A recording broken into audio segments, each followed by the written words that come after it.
Saya izin sama marbotnya, Pak maaf, ini kan ada jenazah mau numpang sholatin di sini gitu.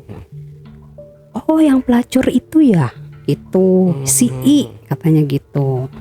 Enggak boleh, haram kita katanya gitu. Udah orang kayak gitu mah nggak usah disolatin katanya gitu. Enggak, kita nggak mau tempat kita di tempat sholatin sama pelacur gitu bang.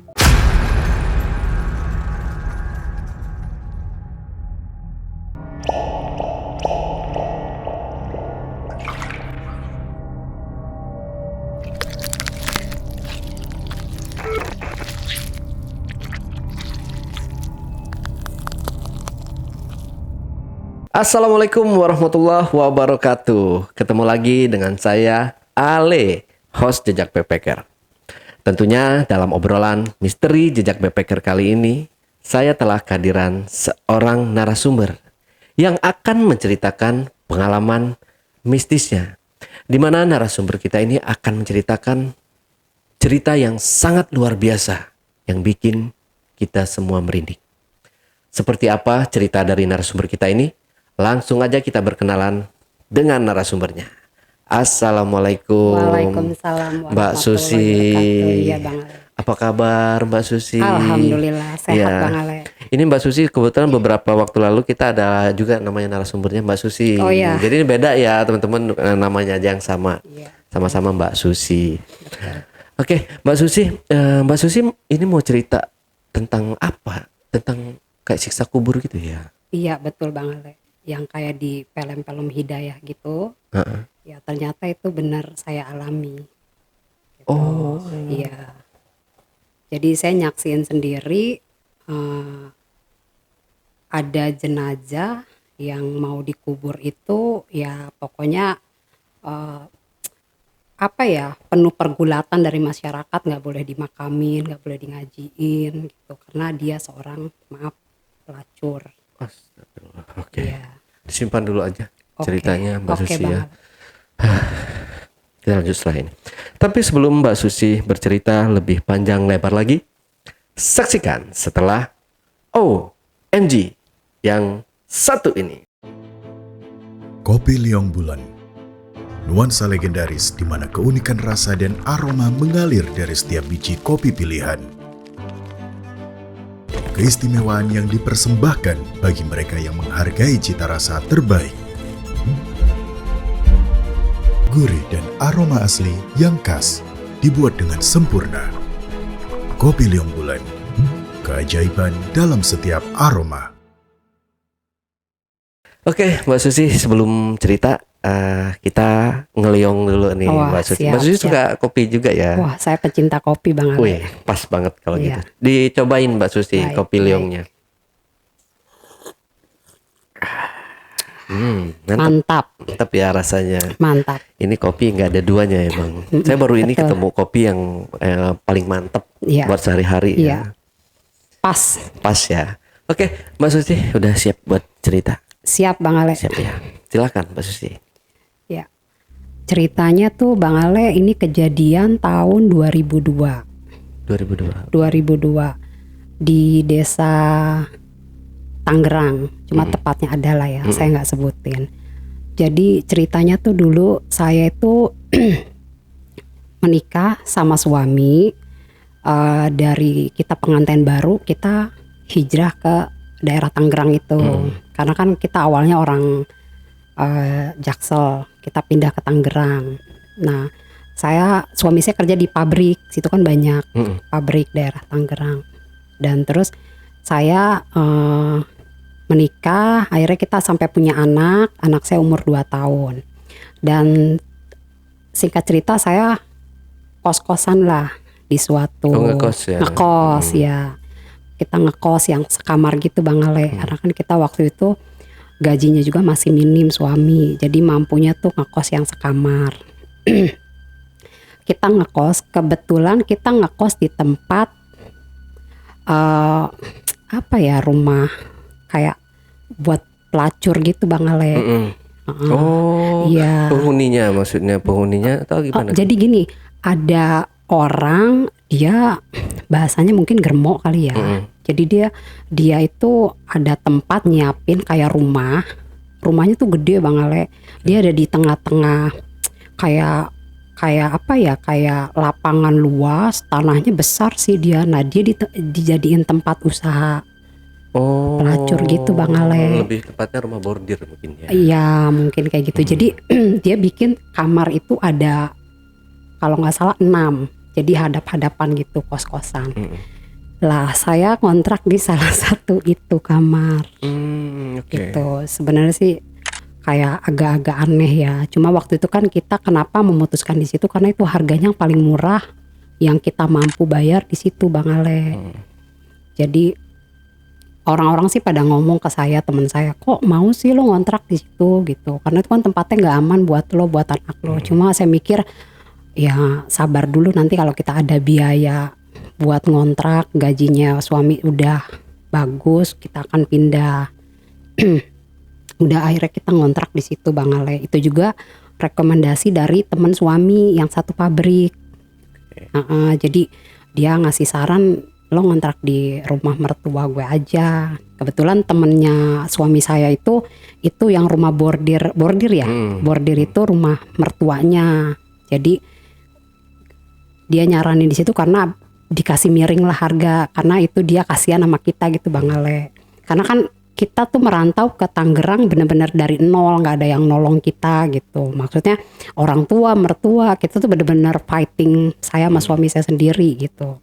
Jadi ya udahlah, dari bawah tuh kita merayap tinggal di Tangerang dulu. Nah, singkat cerita saya ngekos di situ. Nah bukan tetangga sih, jadi dia tuh salah satu wanita pelacurnya. Kan di situ ada sekitar 4 perempuan. Iya, mereka jadi makan apa ditanggung sama si apa ya, germonya itu, mami. Kalau saya manggilnya karena dia orang Betawi, encang ya. Saya manggil dia encang. Makan apa disediain di situ Bang gitu. Nah terus ada dia tuh salah satu pelacurnya baik sama saya. Dia sama anak saya juga baik gitu. Waktu itu anak saya umur 2 tahun. Udah gitu dia ceritanya tuh kalau malam tuh lucunya gini Bang. Saya tuh nyaksiin yang bener ada cowok keluar masuk gitu loh. Kayak aktivitas pelacuran gimana sih Bang. Jadi saya tuh kayak, gue nih apa sih, gue tinggal di sini gitu. Sebenarnya saya berontak, nggak mau, karena kita nyaksiin keluar masuk, terus mereka tuh nggak ada pintu Bang tiap kamar. Jadi hordeng doang gitu loh. Jadi kan ya kayaknya terlalu vulgar ya gitu. Nggak ada pintu, adanya hordeng doang. Cuma waktu itu untungnya anak saya masih kecil banget kan, balita, jadi mungkin belum terlalu ngerti Bang. Udah kayak gitu. Nah ada salah satu pelacurnya yang baik, namanya inisial I. Tuh. Dia kalau nggak salah sih dari daerah Jawa lah, saya nggak tahu Jawanya mana.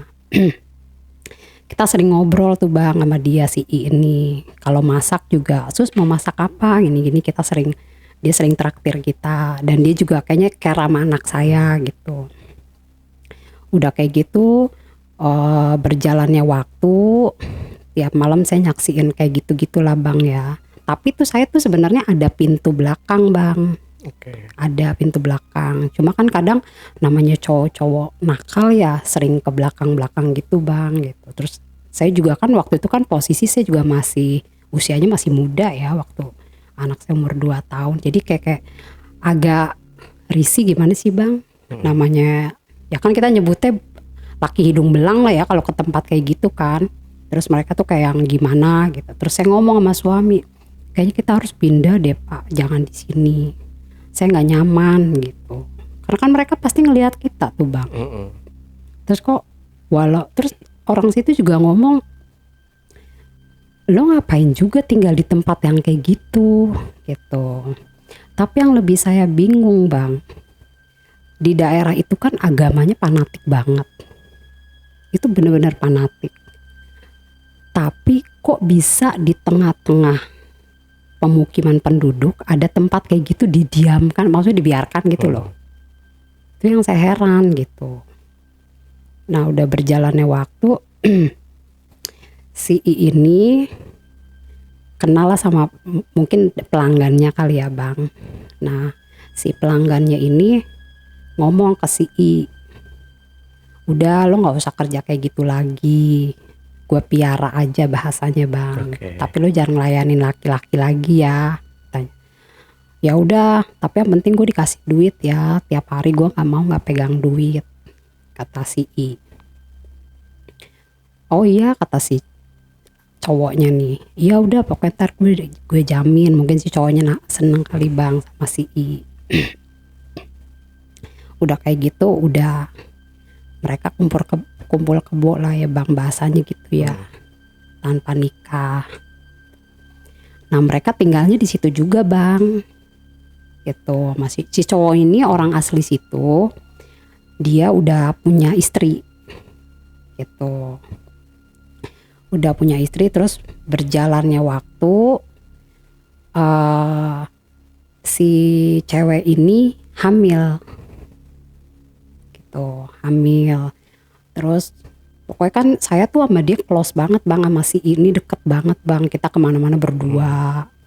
Terus sampai saya nanya-nanya segala macem sama si I ini, karena saya bingung gini bang, nggak, maksudnya di luar nalar saya gini loh, agak aneh ya pertanyaannya. Saya bilang, saya bingung deh kalau, maaf ya mbak, saya kan manggil dia mbak, kalau pelacur itu kan karena kalau tamu ada yang datang itu bang, saya ngelihat kayak si jam segini beda. Jadi saya tahu mereka dapat tamu berapa orang, gitu. Kan karena di depan pintu saya kelihatan bang. Jadi saya gini, kok gonta-ganti gitu, apa enggak sakit ya? Kalau saya mikirnya bukan capek, sakit ya. Saya coba tanya sama si I, enggak sus, karena kan kalau kita tuh pakai apa ya, kayak susuk gitu. Jadi itu yang bikin dia nggak sakit. Oh gitu, kata saya. Karena di benak saya tuh yang ada, gila lu dapet semalam kadang sampai 5 bang, itu cewek-cewek itu.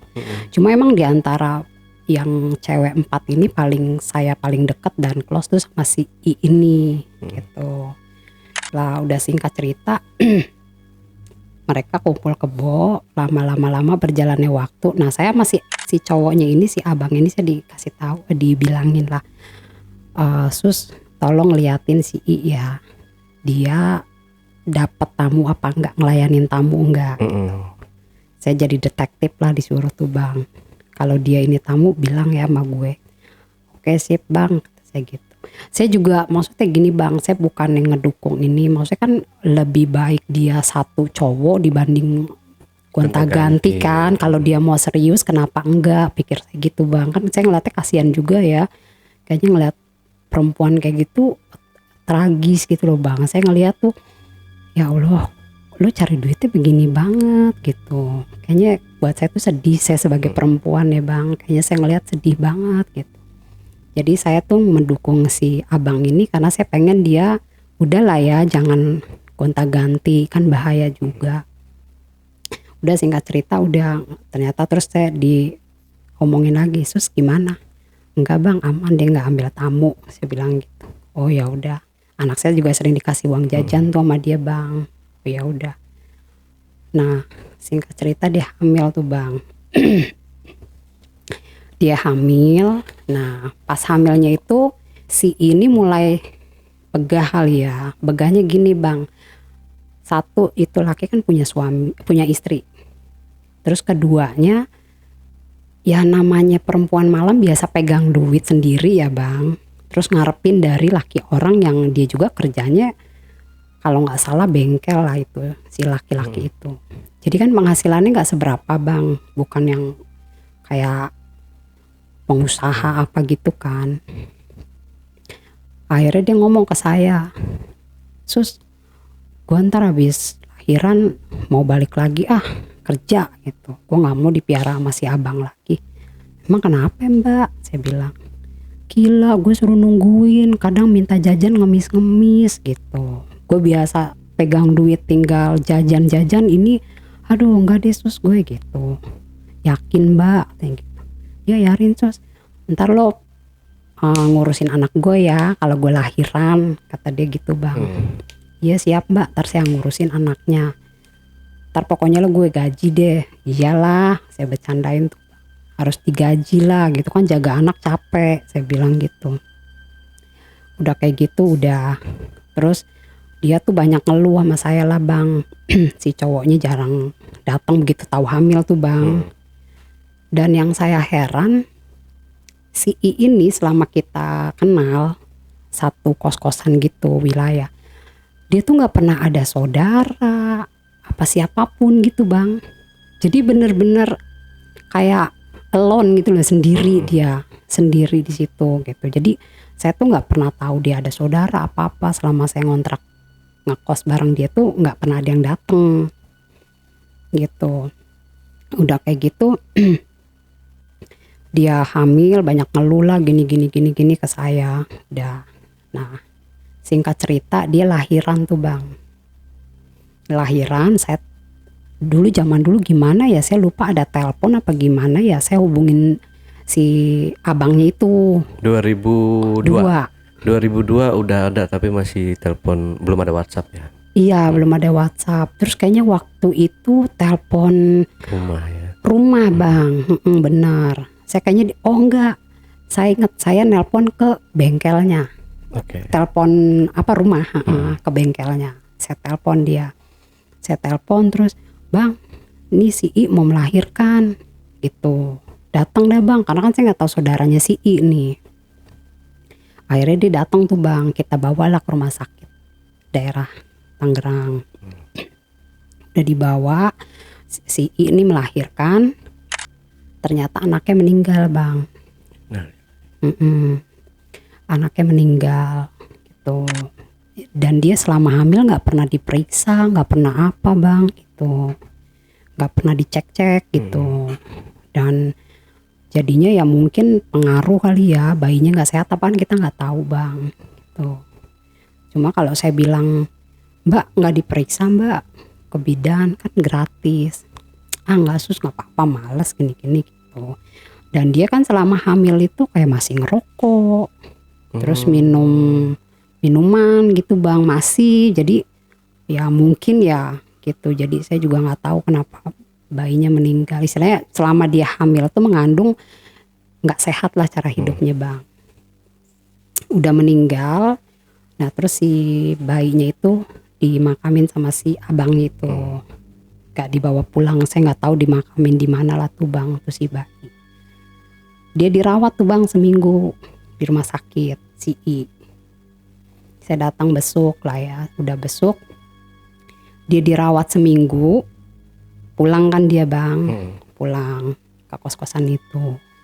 Nah dia pulang itu dia tuh bekas jahitan, kan dia disesar bang. Kebetulan dia disesar. Bekas jahitannya itu udah 3 hari kalau nggak salah.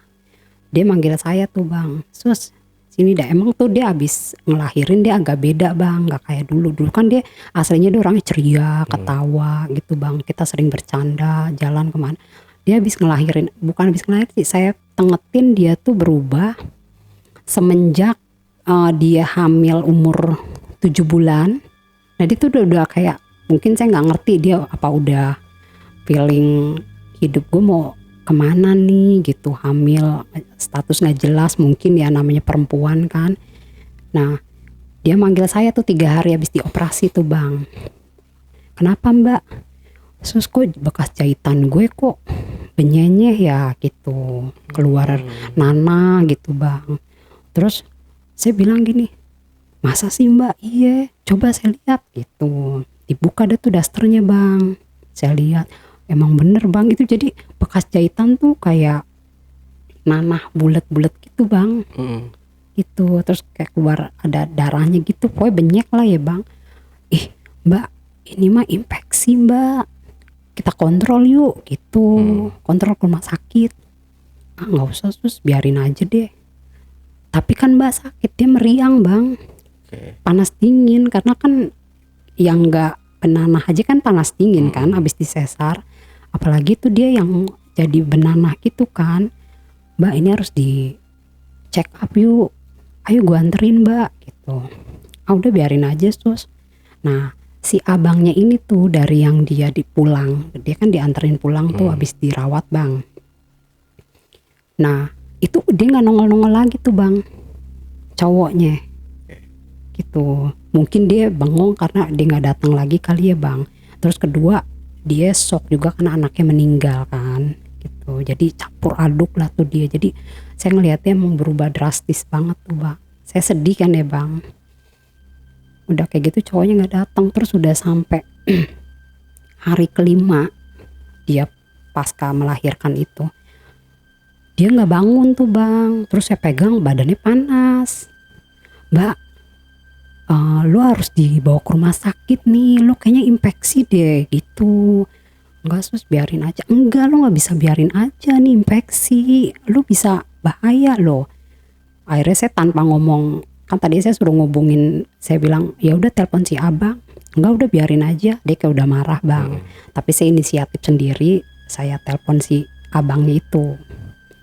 Bang, si ini demam, terus bekas jahitannya tuh kayaknya infeksi deh gitu. Kayak kita harus bawa ke rumah sakit, kasihan nih dia nggak bisa bangun loh, kata saya.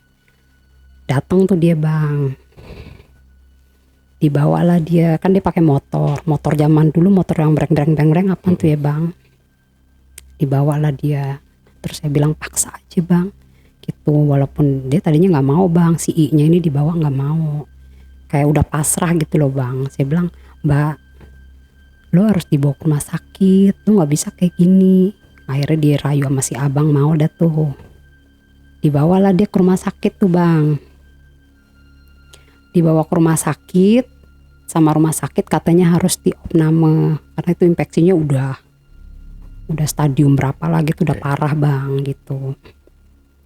Kalau saya rasa sih nggak tahu ya apa dia ngejahitnya nggak beres apa gimana, saya juga nggak paham ya bang, kok bisa sampai kayak gitu. Saya ngelihat sendiri tuh serem banget bang jahitannya kan, sampai infeksi kayak gitu. Udah gitu harus dirawat lah tuh dia bang. Dirawat dapet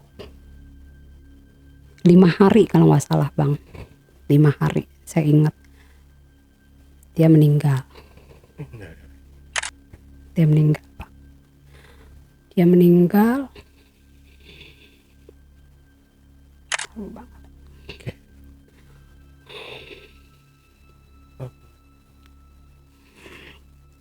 Ya, sorry banget.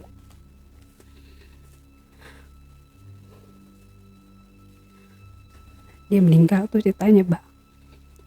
Terus kan saya kaget, si abang tuh ngabarin saya. Saya tuh hari kedua saya masih nengokin, cuma karena saya sibuk saya nggak bisa nengokin lagi. Terus si abangnya telepon saya, nggak telepon, dia pulang. Terus si I meninggal. Saya langsung kaget kan, saya nangis. Innalillahi wa inna ilaihi rajiun, kata saya. Udah kayak gitu, udahlah tuh bang. Terus sama yang punya kos-kosan ini, si germonya ini, dia ngomong sama si abang, pokoknya mayatnya jangan dibawa pulang ke sini. Saya nggak mau dia ke sini. Emang tuh orang kejam juga ya germonya, nggak tanggung jawab lah istilah. Saya nggak mau jenazahnya dibawa ke rumah saya ini, pokoknya langsung dimakamin aja gitu. Terus kata si abang, ya udah ntar saya urus gitu. Nah terus saya ngurus deh tuh, saya sama suami saya ke rumah sakit bang. Anak saya dititipin sama si germonya, kan kebetulan germonya ini ada cucunya, usianya seumuran sama usia anak saya. Jadi dia main bareng lah tuh bang. Saya titip, ya udah Cang, saya titip anak saya coba mau ini ngurusin si I. Ya udah gitu. Saya kesono tuh sama si abang. Saya urusin akhirnya kan kalau udah meninggal gitu pulang dari rumah sakit agak susah ya bang. Kita udah ada tuh berdebat segala macem lah, akhirnya pulang cuma kan si Encang ini nggak mau mayatnya pulang ke rumahnya dia. Waktu itu meninggal pagi bang, meninggalnya pagi. Jadi dia di rumah sakit itu udah dimandiin, di kain kafanin lah, udah rapih lah bang gitu. Nah kan nggak boleh ke tempat rumah itu bang. Nah akhirnya terus suami saya ngurusin ke pemakaman. Jadi sebenarnya tuh dia yang warga situ, misalnya warga RT 1 lah ya misalnya, kalau makam ada pemakaman yang deket wilayah situ. Tapi berhubung dia katanya orang situ, dia pelacur, dia nggak boleh dikuburin di situ bang. Gitu. Jadi nggak boleh gitu. Jadi terus kuburinnya di mana terserah gitu. Pokoknya jangan di sini. Pokoknya kita haram lah gitu kata orang situ bang. Akhirnya saya nyari-nyari pemakaman yang boleh tuh bang. Akhirnya jauh tuh bang, jauh lah jaraknya gitu. Udah kayak gitu kan dari rumah sakit itu kan pakai ambulan kan bang, diurusin lah tuh sama si abang administrasi apa semua gitu. Terus pulang. Nah akhirnya tuh di dalam ambulan tuh saya bingung nih gimana ya gitu, nggak boleh pulang ke pemakaman yang ini. Terus saya ngontek suami saya, gimana pak udah dapet? Udah ada tapi yang pemakaman yang jauh. Ya udah nggak apa-apa, yang penting dia bisa dikubur kata saya gitu. Dapet lah bang. Itu tuh orang situ bang satu pun nggak ada yang takjiah gitu bang, nggak ada sama sekali. Padahal mereka udah tahu gitu. Terus udah gitu nggak ada yang takjiah, nggak ada yang nanya-nanya juga, karena orang kampung situ emang kayak mengutuk rumah itu loh bang. Karena emang itu, karena ya mungkin ya saya pernah mergokin salah satu suami dari orang Aries itu ada yang ke situ kan. Gitu bang Ale. Jadi mereka tuh kayak sebel, ini ada tempat yang bikin laki gue suka mampir ke situ. Jadi saya sih nggak, maksudnya saya paham lah ya penduduk situ benci karena lo kayak nyediain apa ya tempat gitu loh bang untuk mesum gitu loh. Ya pantesan warga situ kan nggak suka kan bang jadinya. Udah kayak gitu suami saya ngomong ada nih tapi jauh. Ya udah nggak apa-apa pak, yang penting bisa dikuburin. Udah singkat cerita itu hampir jam 1-an lah bang kita nyampe ke tempat itu. Jam 1 siang. Tapi posisi jenazah di dalam ambulan nih, karena nggak boleh ke rumah itu kan. Nah udah kayak gitu saya kan biasanya kalau jenazah itu sebelum dikubur disolatin kan bang. Jadi saya ke musola apa masjid gitu saya lupa, di pinggir jalan ada tuh yang menuju ke pemakaman. Saya izin sama marbotnya, Pak maaf ini kan ada jenazah mau numpang sholatin di sini gitu. Oh yang pelacur itu ya gitu, si I katanya gitu. Enggak boleh, haram kita katanya gitu. Udah orang kayak gitu mah nggak usah disolatin katanya gitu. Enggak, kita nggak mau tempat kita di tempat sholatin sama pelacur gitu bang. Terus saya langsung tek gitu kan, kaget. Ya udahlah biarin aja gitu kalau dia nggak ini. Akhirnya nggak boleh tuh bang. Oh enggak, saya lupa. Jadi saya izin, ini mayat di ambulan, jadi kita gotong ke musola. Yang gotong aja nggak ada yang mau gotong warga situ bang. Yang gotong siapa? Tukang ojek pangkalan. Kan dulu belum ada Grab ya, tukang ojek pangkalan. Terus suami saya kebetulan kenal. Bang minta tolong bang gotongin gitu. Oh iya emang siapa yang meninggal? Itu sih. Oh ya udah. Pada mau dah tuh bang, ada beberapa orang gotongin. Mereka mau gotongin, udah gotong tuh. Terus saya bilang ayo sekalian ke musola, saya yang bantu ngomong sama marbotnya. Nah saya ngomong dah tuh bang. Terus dia ngomong kayak gitu, enggak boleh gini nih. Saya kaget kan, sedih juga bang. Terus ya udah nggak apa-apa. Terus kata suami saya gini, oh ya udah nggak apa-apa kalau nggak boleh di musola ini, kita sholatin di kuburan aja gitu. Kan biasanya kayak gitu bang, nggak ada tempat di kuburan aja gitu kata suami saya. Ayo bang angkat lagi gitu kata si suami saya. Begitu saya ngelangkah bang, itu hujan petir langsung tiba-tiba bang. Hujan bang, cugar jegar. Terus angin kenceng bang. Pas suami saya gotong angin, itu tutup keranda mayat itu terbang bang, terbang. Kan suami saya bilang gini, ya udah mah lo pulang aja, nggak usah ikut ke kuburan, kasihan anaknya gitu. Udah nggak apa-apa, gue aja yang ngurusin, lo pulang aja deh gitu. Saya nggak ikut ke kuburan bang.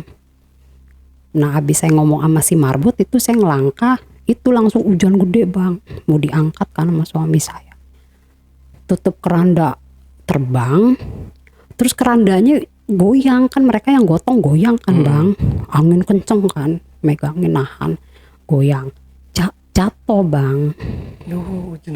Jenazahnya bang jatuh plek ke bawah. Ya Allah, astagfirullahaladzim, miring kan, jadi mereka nggak seimbang. Anginnya tuh bener-bener kenceng bang. Saya masih di situ kan, masih di depan musola. Saya ngeliat jatuh, astagfirullahaladzim. Terus saya lihat itu bang, jenazahnya itu kain kafannya tuh keluar darah semua bang. Iya, itu masih berdarah bang. Saya juga sampai kaget, astagfirullahaladzim gitu. Terus kain kafan kan, namanya kain kafan putih kelihatan ya bang. Ya Allah, masih berdarah kan. Ayo gotong gitu. Terus sama suami saya sama tukang ojek digotong lagi deh tuh mayatnya bang, naikin ke keranda. Udah akhirnya mereka jalan tuh. Ya udah, terus saya bilang sama suami saya, hati-hati pak. Iya, jalanlah dia tuh. Ada 5 orang lah bang. Udah warga situ nggak ada yang nganter lagi bang. Pokoknya warga situ bener-bener gimana ya bang, nggak punya, kalau buat saya kayak nggak punya hati nurani gitu bang. Pokoknya sedih banget sih ngeliatnya, kok udah dalam keadaan meninggal aja masih diginiin gitu. Walaupun dia pelacur kan bang, tapi kan maksudnya kita itu kan di akhir hayatnya harus kita urusin lah ya bang gitu. Udah akhirnya jalan lah suami saya ke kuburan nih bang. Itu yang ngegali, asal ngegali banjir, penuh air. Ngegali lagi batu. Jadi mereka itu kan, jadi gini loh, kan dikabarin meninggal dari pagi. Nah kita udah ngontek orang kuburan nih suruh ngegali. Kan kita bayar bang, ya kan, bayar. Jadi dia dari pagi tuh ngegali bang sampai jam, sekitar kesononya itu jam 2-an lah ya. Kan dari rumah sakit nyampe jam 1. Nah jam 2 itu lobang belum ditemuin bang, belum dapet. Gitu loh bang. Jadi asal ngegali.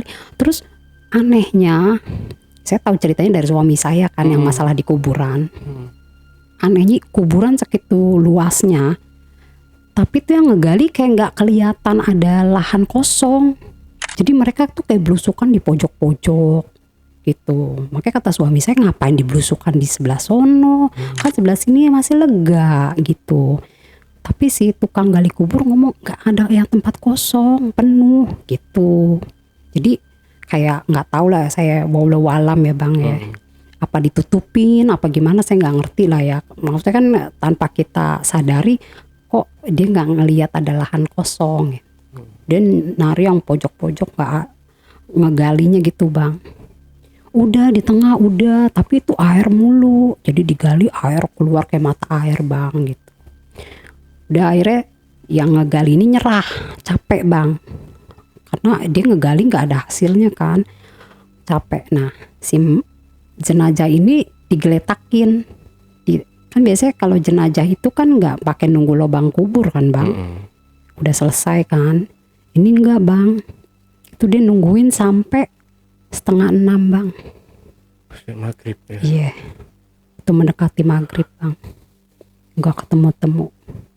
Akhirnya udah putus asa, tukang gali kubur udah capek juga. Akhirnya apa bang? Udah terakhir nih ya. Terakhir kita gali. Itu air penuh bang. Nggak penuh banget sih. Maksudnya seperapat lah ya. Tapi kan kalau buat dimasukin jenazah kan nggak bisa ya bang. Ngambang ya dia. Ngambang. Dia nggak nyentuh tanah kan bang. Tapi akhirnya tuh mereka lakuin bang. Jadi jenazahnya itu dicemplungin ke banjir itu bang. Karena mereka udah nyerah. Udah nggak dapet nggak dapet itu. Terus juga mayat juga udah kelamaan di atas bang, udah mau maghrib juga kan, 5:30 gitu. Jadi ya mereka lama di perjalanan juga karena kan hujan badai itu bang, hujan badai gitu. Orang tadinya terang, tahu-tahu kok mau menuju ke pemakaman langsung hujan badai bang, anginnya kenceng gitu bang, bener-bener kenceng. Terus akhirnya dimasukin tuh bang ke lubang yang ada air.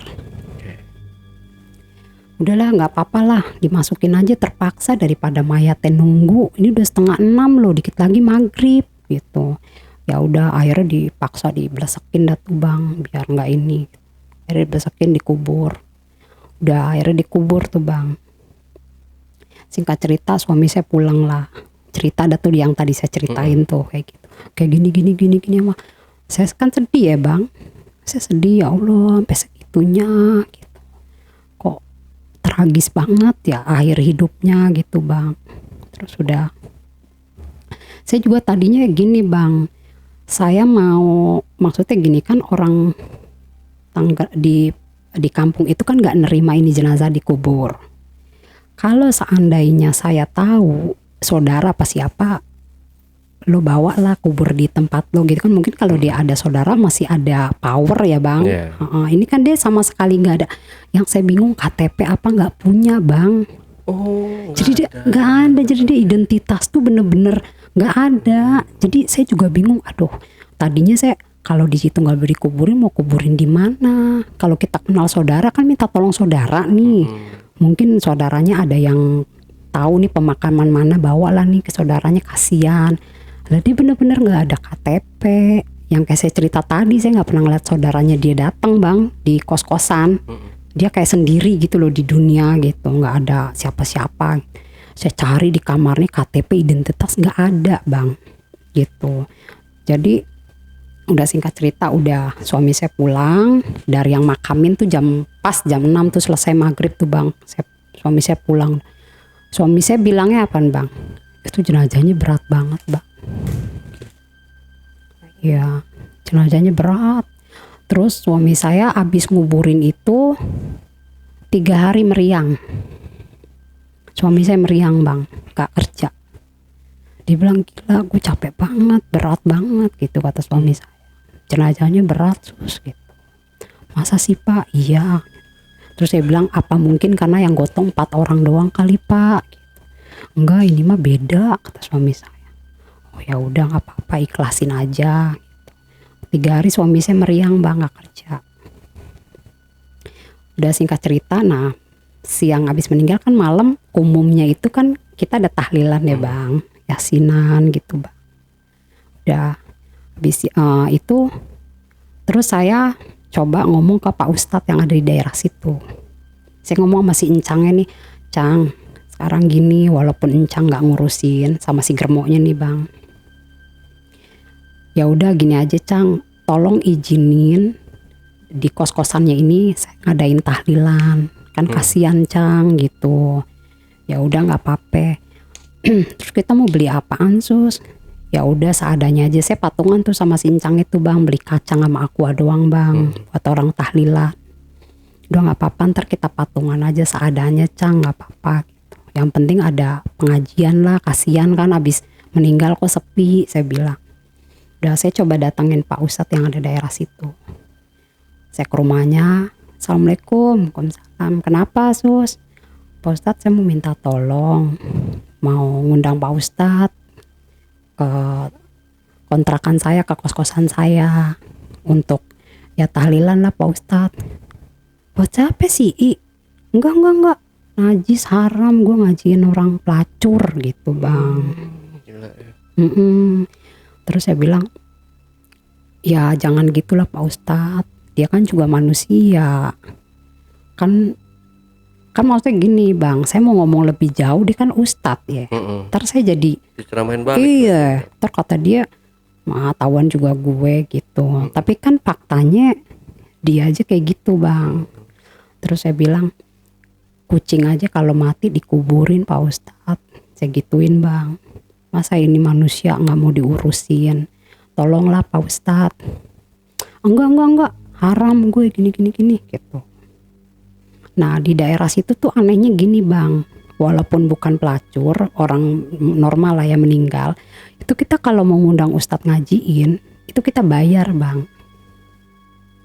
Di situ, jadi kayak paketan misalnya seminggu, ya udah gue ngaji seminggu, misalnya mereka tarif 5 juta.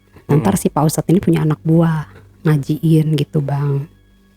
Nah terus saya bilang, udah ada tarifnya, bukan keikhlasan. Enggak, ada tarifnya bang. Ya Allah. Iya, jadi tragis kan bang.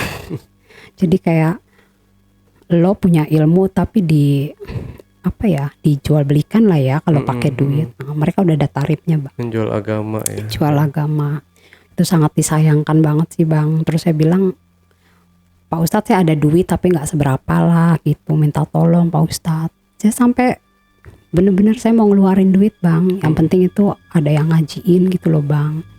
Kan namanya gimana ya, namanya pengajian harus ada yang mimpin Pak Ustadznya kan gitu. Nggak kekeh tuh bang, nggak mau. Nggak mau, gue nggak mau, gue nggak mau, haram hukumnya, apalagi dia pelacur apaan tuh gini-gini gitu, udah segala macem dia ngomong. Ya udah kalau Pak Ustadz nggak mau nggak apa-apa deh, kan saya juga nggak bisa maksa bang. Saya ngelangkah berapa langkah, istrinya Pak Ustadz tuh kesurupan. Oh. Istrinya kesurupan, wah langsung dia teriak-teriak, lo mau ngajiin nggak, gitu-gitu bang, tolong ngajiin. Lo Pak Ustadz apa lo, ngomel-ngomel dah bang. Ngajiin gak lo, pokoknya lo liatin aja lo nggak mau ngajiin, gini-gini, ketapraknya gitu dah tuh istrinya bang.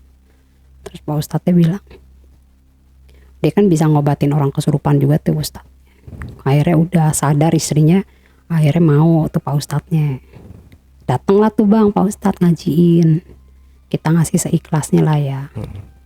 Udah malam pertama ngaji bang. Nah malam kedua abis si I meninggal, saya ngimpi didatengin sama si I. Oke. Si I tuh perasaan tuh kayak di kali, kan kos-kosan kita depannya kali bang, kali. Jadi modelnya gini bang, ini kali tengah-tengah sono kayak hutan kali ya, bukan hutan, kayak pohon-pohonan banyak itu bang. Nah rumah itu berdiri sendiri tuh di ujung gitu. Nah depan kali itu pemukiman warga gitu. Jadi emang itu bener-bener terselubung lah gitu bang gitu. Udah dia perasaan duduk di pinggir kali. Si I ini kan biasanya pakai daster bang, daster terus rambutnya panjang gitu. Dia kayak mukanya tuh kayak muka lusuh, terus ngomong ke saya, Sus, gue minta tolong urusin gue sampai, maksudnya ngajiin 7 hari aja. Dibilang gitu bang, tolong gue di ngajiin 7 hari. Terus saya diem, saya ngeliatin dia aja, dia kayaknya mukanya sedih gitu bang, rambutnya diriap gitu kan. Udah kayak gitu, udah saya langsung cerita sama si Encang itu, si germoknya ini. Cang, semalam saya didatengin sama I, dia ngomong gini gitu. Nah sedangkan Pak Ustadznya ini kan gak mau ngajiin lagi bang. Cuma semalam itu doang? Semalam doang dia maunya. Ya sekarang gini bang, mereka biasa dibayar 7 hari berapa bang, kan mahal ya, dia mana mau lah gratis kan. Dan saya juga maaf ngomong, keuangan saya kan gak ada, saya gak bisa bayar sampai 7 hari bang gitu. Udah akhirnya impian saya abaikan tuh, pesen dari si almarhumah. Saya nggak turutin bang, karena kita nggak ada daya kan, satu nggak ada duit. Mungkin walaupun dia ngomong pelacur, tapi saya yakin 100% kalau saya ada duit dia mau. Saya yakin, karena kan emang saya tahu dia cari duit. Ya udah saya nggak berani ngomong lagi kan ke Pak Ustadz, karena dia nggak mungkin bakal mau gitu. Karena dia juga udah ngomong, ya udah Sus sekali aja ya gitu. Ya Pak Ustadz yang penting malam ini aja dah. Pikir saya kan saya nggak diimpiin bang. Nah karena saya diimpiin, saya jadi aduh gimana nih. Cuma terus akhirnya udah saya abaikan lah tuh bang impian saya didatengin sama si I. Udah terus si abangnya ini, abang yang pacar si I. Nah malam ke-7 datang tuh bang. Dia malam ke-7 abis si I meninggal. Udah, jadi kita ngajin yasinan 1 malam doang udah bang, gak ada lagi kan. Si abang itu datang terus ngomong cerita ke saya. Ternyata tuh dia juga sama bang, jadi dia dari si I meninggal sampai sekarang kata dia, itu tuh di belakang motor dia kan, dia kalau berangkat kerja ngelewatin kos-kosan kita. Dari kerjaan ke rumahnya dia nih, dia ngelewatin kos-kosan. Itu pokoknya dia tuh selama 7 hari itu pulang pergi kerja itu kayak ada di belakang ada orang bonceng gitu bang, dia bilang. Dia ngerasa gitu. Terus masa ini terus saya dalam hati ngomong, iyalah itu dia si I meninggal gak ikhlas sama lo karena lo jahat, saya gituin bang. Ya kan momen dia butuh apa kan, dia mau dimakamin dia gak ada bang, saya yang ngurusin sama si suami saya gitu. Dia nggak kayak udah bang, habis mandi sepah dibuang kan. Giliran dia meninggal dia nggak nongol bang. Udah saya yang kelimpungan kan. Dia cuma nganterin jenazahnya pakai ambulan, udah ke situ doang. Terus ke pemakaman apa dia nggak ngurusin.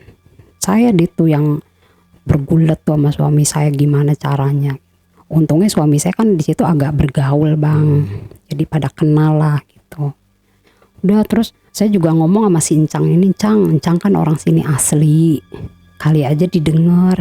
Enggak sus, gue juga nggak didengar. Dalam hati saya, mungkin lo nggak didengar karena lo germo kali ya, gitu pikiran saya nih bang. Karena kan emang orang udah pada tahu dia germonya gitu. Cuma dia emang di situ kuat gitu si Encang ini bang. Makanya saya cuma bingung kok ini nggak digerebek gitu loh, kok didiemin. Berarti kan si Encang ini punya power dong, mungkin ya. Karena kok bisa tempat inian prostitusi ada di tengah-tengah masyarakat gitu loh, yang notabene fanatik sama agama gitu. Mereka tahu itu nggak boleh, tapi mereka nggak bisa berbuat apa-apa, didiemin gitu loh bang. Udah akhirnya si abang ini cerita, iya gue kayak diboncengin sus, kayak ada orang ngebonceng di belakang gue. Itu almarhumah kali bang. Makanya sus gue bingung, sampai sekarang masih bang, masih sus ngikutin terus katanya gitu. Ya lo minta maaf dah, lo ngajiin, lo doain, saya gituin bang. Lagian si abang waktu pemakaman kemana sih, kok baru nongol, saya gituin. Ya sus kan gue sibuk gini ya nggak bisa gitu bang, tanggung jawab. Dia nggak ikhlas tuh kayaknya, saya gituin bang. Abang nggak nongol. Udah kayak gitu. Dia akhirnya ya udahlah sus gue pulang. Nah udah singkat cerita tuh bang, saya tiap malam bang tidur, saya nggak bisa merem bang. Perasaan tuh muka dia nempel gitu bang. Kan kita close banget ya bang, kita deket banget. Jadi apalagi dia meninggalnya tragis gitu bang. Jadi saya kayak ya Allah kok lu begini amat ya gitu bang. Dan itu yang pemakaman yang mayatnya sampai jatuh kayak gitu-gitu bang. Ya Allah, terus sampai dipungut lagi. Terus dia mau dikubur pun kuburannya, gali kuburnya nggak dapet gitu bang. Saya rentetin kejadian, ya Allah kasihan banget, saya bilang. Kok udah jadi jenazah aja kok masih kayak gitu bang. Terus singkat cerita saya pas dia meninggal itu saya pindah kos-kosan. Karena saya terbayang-bayang terus tuh bang sama dia, saya ngerasa kayak diganggu lah ya gitu. Kita pindah, saya ngomong sama suami saya, Pak, gue mau pindah, nggak bisa di sini terus. Karena saya tiap malam tuh kayak di bayangan dia ada terus gitu, saya nggak bisa tidur. Pindahlah kita ngekos tuh bang, cari kos-kosan. Nah di kos-kosan yang baru ini, saya juga nggak bisa ngilangin tuh bang, masih ada. Dan yang anehnya lagi bang, setiap saya masak, kan misalnya saya masak nih masak telur disambelin, ada 4 kan seprapat. Itu hilang 1 gitu. Secara anak saya masih umur 2 tahun kan nggak mungkin makan telur sambal, dan juga pasti kalau mau makan saya yang nyendokin. Terus kalau saya bilang kucing, enggak, orang baru matang banget bang, saya masih ada di situ kan, udah hilang. Saya positive thinking, udah, apa gue lupa apa gimana, udah. Besoknya lagi saya masak ikan bandeng kan satu saya potong 4 tuh bang, saya goreng, hilang 1 potong gitu bang. Terus saya cuma gini, ini kenapa ya kok kayak gini terus gitu. Terus saya bilang, saya ngomong sendiri nih, kalau ada yang mau pengen masakan gue, nggak apa-apa ambil dah, mungkin lo mau kali gitu. Saya gitu bang. Nah abis hilang ada 4 hari saya ngimpi didatengin lagi tuh sama almarhumah si I. Oke. Saya ngimpi, terus di impiannya dia senyum terus bilang sama saya, Sus makasih ya, gitu doang bang. Dia ngomong gitu doang, senyum. Mukanya dia beda sama yang impian yang pertama tuh. Ini dia udah kayak lega, happy gitu bang. Makasih ya Sus, gitu doang. Nah dari saya diimpiin itu alhamdulillah rezeki saya tuh langsung ngalir bang. Kan tadi kita sengsara banget bang. Alhamdulillah bang, dari situ suami saya kerja lancar, lemburan banyak. Kita tadinya tidur pakai tikar doang, kebeli kasur. Terus kita ngontrak yang tadinya cuma bilik, kita ke tembok kayak gitu bang ngontraknya. Jadi ya saya nggak tahu ya apa kebetulan apa gimana, tapi saya tengetin pas kejadian saya habis diimpiin dia, terus saya masak hilang, terus kayak ada keajaiban gitu bang, gitu. Terus tahu-tahu saya rezeki saya, alhamdulillah ngalir terus tuh bang, gitu. Dari yang nggak punya apa-apa, maksudnya nggak punya apa-apa, kayak TV apa segala macam, saya kan bener-bener tidur di lantai kan. Masya Allah ya. Iya tuh alhamdulillah bang. Mungkin saya positif thinkingnya gini, ngomong ke suami saya, mungkin ini Pak karena kita ikhlas ngurusin si almarhumah, jadi mungkin Allah kasih imbal balik ke kita gitu. Karena kan kalau kita berbuat baik, Allah pasti balas kebaikan lagi ke kita. Betul. Saya ngomong gitu ke suami saya. Kita ikhlas, kita ridho nolongin si almarhumah. Alhamdulillah rezeki kita bang lancar, alhamdulillah bang. Iya. Gitu bang. Ya itu kita harus, ya itu tadi Mbak ya, ikhlas. Betul, yang betul. Pastinya ya, mau siapa aja yang kita tolong, kalau kita didasari dengan keikhlasan ya insya Allah sih Iya, kita betul. akan diganti berkali-kali lipat ya. Betul bang. Yang saya nggak habis pikir ya sama si Ustadz ya. Iya. Memang perbedaan jujur kalau saya ngelihat sendiri, kalau perbedaan Ustadz di daerah dengan di kota itu jauh beda gitu ya. Iya benar. Kalau di kota itu memang semuanya uang. Yang berbicara tuh uang. Betul. Beda bang. dengan kalau di daerah itu kebersamaannya masih ada. Dan itu walaupun sekarang di zaman yang sekarang ini sudah ada lah di daerah juga yang mengundang mereka untuk mengaji, kita harus ngasih uang. Udah ada juga. Tapi banyak di daerah lain itu mereka yang mengutamakan kebersamaan ya. Betul. Apa ya, misalnya mereka ada yang meninggal sana yang ngaji bareng-bareng, dan mereka nggak mengharapkan imbalan sama betul. sekali. Seikhlasnya. Beda halnya ya. dengan di Jakarta. Dan untuk penceramah agama pun ya sekarang udah ada tarif ya. Betul. Gila. Betul bang. Saya tuh nggak habis pikir. Saya nanya, emang gitu ya? Iya emang gitu. Emang harus ada ininya, tarifnya lah. Kalau itu nggak mana mau mereka diundang nggak ini. Betul bang. Betul. Jadi ajang mata pencarian. Betul. Ya. Makanya sebenarnya, sekarang orang kalau maaf nih bang, kalau kita meninggal kita lebih mikirin harus punya duit. Karena kalau nggak punya duit ya udah kan sepi, nggak ada yang mau bacain, nggak ada yang mau ngajiin. Benar. Iya. Itu bang. Nggak tahu deh, saya nggak tahu ya. Itu apakah akan diterima sama yang di atas atau enggak tuh uang dari hasil bayar orang meninggal kayak gitu ya. Ya mudah-mudahan mereka dapat hidayah ya bang ya, Pak Ustadz yang ada, mudah-mudahan nggak dikomersilkan lah gitu. Walaupun kita sekarang kan sudah ini ya Mbak ya, kita pun ngundang Ustadz, udah pasti kita dari hati kita tuh kadang udah ngasih. Dan kalau kayaknya nggak ngasih itu Nggak mungkin nggak kan mungkin ya. beban Heeh, sendiri ya. betul Karena Bang. udah mendengar mindset kita itu udah, wah gua ngundang Ustadz tuh udah pasti harus keluar uang gitu. Ya, ngamplopin lah ya. 150, Iya. 200 Betul, gitu. betul. Oh tarifnya segitu. Betul. Ya. Betul Bang, betul. Sama sih kemarin juga ya, kita selamatan basecamp juga ya, ada lah dari Iya, kita gitu, iya. kita ngamplopin juga. Itu emang wajib Bang. Wajib beneran, itu udah wajib. ya. Jadi emang udah rahasia umum lah itu pasti. Kayak selamatan rumah apa itu pasti Bang. Oke.